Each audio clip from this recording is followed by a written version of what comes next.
علیکم. Welcome to recipe talk. Recipe talk is an high noon initiative. یہ ایک ایسی پوڈ کاسٹ سیریز ہے جہاں پہ ایکسپرٹ پلمونالوجسٹ سے سانس سے جڑی تکالیف اور بیماریوں کے بارے میں ہم آپ کو آگاہی فراہم کریں گے. آج ہمارے ساتھ موجود ہیں brigadier retired Muhammad Babar Cheema, consultant pulmonologist Rawalpindi. السلام علیکم سر, کیسے آپ؟ جی very good, I am very well. Sir, what are the misconception related to asthma, اور کیا یہ صحیح ہے؟ مسکنسیپشنس تو بہت ہیں اور ان میں سے بہت سی صحیح نہیں ہیں, جن میں سے ایک سب سے یہ ہے کہ استھما میں جو انہیلرز یوز ہوتے ہیں وہ ان کا آدمی عادی ہو جاتا ہے, اور دوسری یہ مسکنسیپشن ہے کہ یہ آخری سٹیج پہ دیے جاتے ہیں اور اس کے بعد جو ہے وہ کوئی چیز پھر کام نہیں کرتی. تو یہ بڑی بدقسمتی کی بات ہے کہ یہ بہت مؤثر ٹریٹمنٹ ہے اور اس کے بارے میں انتہائی جو ایک غلط جو معلومات لوگوں کو پہنچائی گئی ہیں, اور ایک عام امپریشن یہ ہے کہ جیسے میں نے کہا کہ یہ کوئی عادی ہے, ہونے والی چیز ہے اور آخری سٹیج پہ دی جاتی ہے, جبکہ یہ بہت جلدی دینی چاہیے اور ارلی سٹیج پہ دینی چاہیے, اور اس کے بہت فائدے ہیں اور اس کے نقصان نہ ہونے کے برابر ہیں. بالکل صحیح. سر, ایزما کی کیا کیا علامات ہو سکتی ہیں؟ ایزما کی علامات جو ہیں اس میں سب سے جو عام ہے وہ سانس لینے میں دشواری ہے, پھر سانس کی آوازیں آنا شروع ہو جاتی ہیں, سینے میں جکڑن سی محسوس ہوتی ہے, اور جیسے سیٹی کی سی آوازیں آنی شروع ہو جاتی ہیں.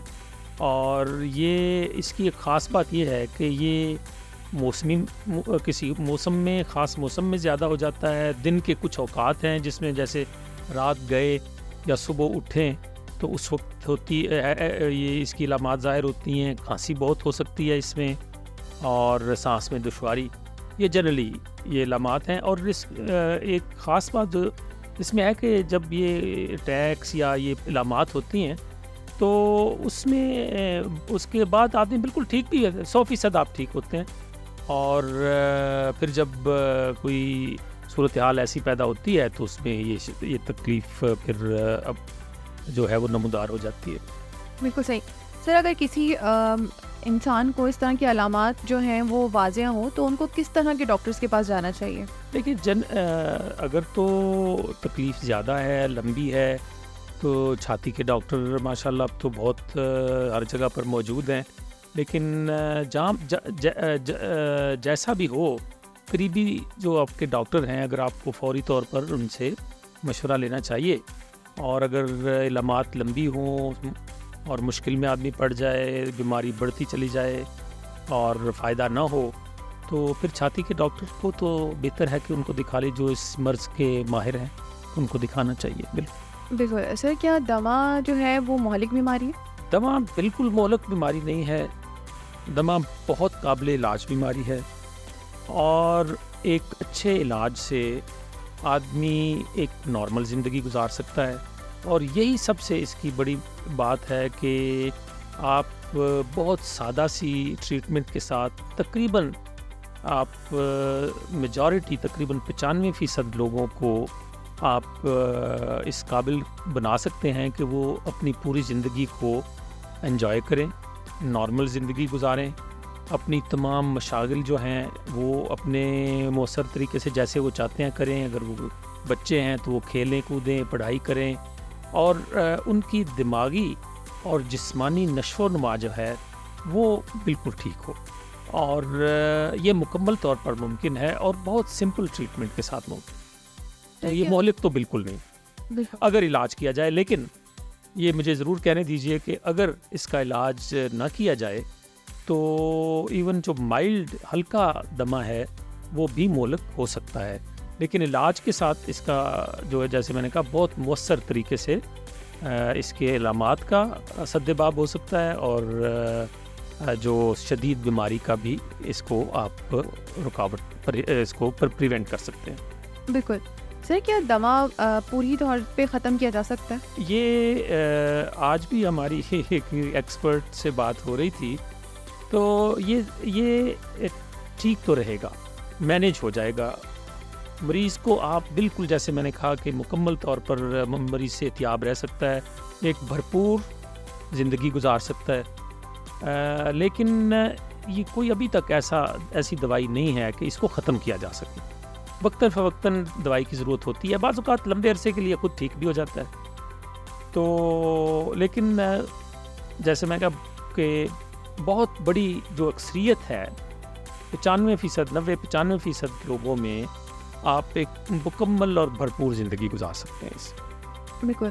سر انہیلر کیا ہوتے ہیں اور ان کا استعمال کس طرح سے کرنا چاہیے؟ دیکھیں, انہیلر جو ہیں یہ بہت مؤثر دوائیں ہیں اور ان میں بہت معمولی سی دوائی ہے جو سینے میں ڈائریکٹ ہوا کے ساتھ آپ سانس کے ساتھ جو ہے وہ انہیل کر لیتے ہیں. اور میں ایک جسٹ مثال دینا چاہوں گا کہ اگر ایک گولی آپ ایک دوائی کی کھاتے ہیں تو اور اسی کا انہیلر استعمال کرتے ہیں تو اس گولی میں, اس انہیلر میں اس ٹیبلٹ یا گولی کی نسبت 50 سے 100 گنا کم ڈوز ہے. تو اس سے آپ اندازہ کیجیے کہ اگر آپ گولی کھاتے ہیں اور اس کے مقابلے میں آپ انہیلر کا ایک پف لیتے ہیں تو 50 to 100 ٹائمز آپ اس کی کم مقدار لے رہے ہیں, اور وہ بھی سیدھی سینے میں جاتی ہے اور سانس کے ساتھ اثر کرتی ہے اور وہ سانس باہر آ جاتی ہے. تو یہ اس قدر مطلب اچھا اس کا علاج ہے, لیکن بدقسمتی سے جو غلط فہمیاں ہیں وہ بہت ہیں. لیکن یہ مجھے کہنے دیجئے کہ الحمدللہ ابھی بڑی اویئرنیس ہے اور لوگ بڑا اس کو ایکسیپٹ کر رہے ہیں, اس کی ایکسیپٹنس کافی زیادہ ہے ابھی. تو انہیلر اس طرح سے جو ہے وہ بھاپ کی طرح جیسے ہے, اور وہ دوائی جو بھاپ بن کے ویپرز بن کے تو وہ آپ سانس کے ساتھ اندر لے کے جاتے ہیں اور اسی کے ساتھ وہ واپس آ جاتی ہے, اور بہت کم مقدار ہے جو آپ کو آپ کے جسم میں داخل ہوتی ہے. بالکل. سر ان دی اینڈ آپ کوئی میسیج دینا چاہیں؟